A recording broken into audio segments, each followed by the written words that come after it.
20 বছর আমি কথা বলতে পারি না, 20 বছর আমি এলাকা আসতে পারি না, ফলে আমি কথা বলতে এসেছি। ফলে আমাদের তরুণদেরকে আপনারা হালকা করবেন, ছোট করবেন, জামাত ত্যাগ দিয়ে তাদেরকে আপনারা ম্লান করবেন, এটা আমরা বলতে চাইব না।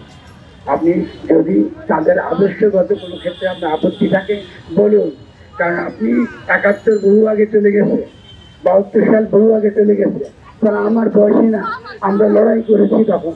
আর যে ছেলেটি জন্ম হয়েছে 72 সালের পরে, তাকে শিবির বলে আপনি কি বলতে চান? আপনারা কি বলতে চান শিবির?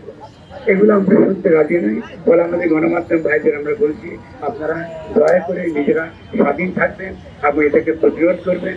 সরকারকে বলছি, আপনারা অবশ্যই আপনাদের একটা গণমাধ্যম নীতি এবং সম্প্রচার নীতি আপনারা খাড় করুন। সেটা আইন হতে পারে, অধ্যাদেশ হতে পারে, সেটা অবিলম্বে আপনাদেরকে এটা খাড়া করতে হবে। দ্বিতীয়ত আমি বলবো যে যারা এই ক্ষমতা আছেন তারা মনে করবেন না এটা তাদের ব্যক্তিগত সম্পত্তি, এটা শেখ হাসিনা মনে করছে। আপনারা যেমন তেমন করে যেখান থেকে লোক নিয়ে এসে বসিয়ে দেবেন, এটা হবে না।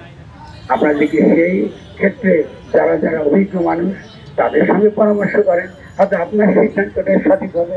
আমরা বাংলা একাডেমির সিদ্ধান্তে আমরা যথেষ্ট পরিমাণ সন্তুষ্ট, কিন্তু আমরা শিল্পকলা একাডেমির যে সিদ্ধান্তে এখানে আমরা সন্তুষ্ট হয়নি। ফলে আপনি যদি বলেন যে আসিফ নদী যদি বলেন যে আপনারা বাংলা একাডেমিটাকে খুশি হয়েছেন, শিল্পকলাতে খুশি হবেন, আমরা বলবো না। আসিফ, আমরা কিন্তু খুশি হই নাই। কারণটা হচ্ছে আপনার উচিত ছিল সমস্ত যারা শিল্পকলার সঙ্গে জড়িত, সাংস্কৃতিক রাজনীতির সঙ্গে যারা জড়িত তাদের সঙ্গে পরামর্শ। আমরা আপনাকে বন্ধু বলে জানি, আমরা মনে করি আপনিও জনগণকে ভালোবাসেন। দয়া করে শক্তিশালী করবেন না।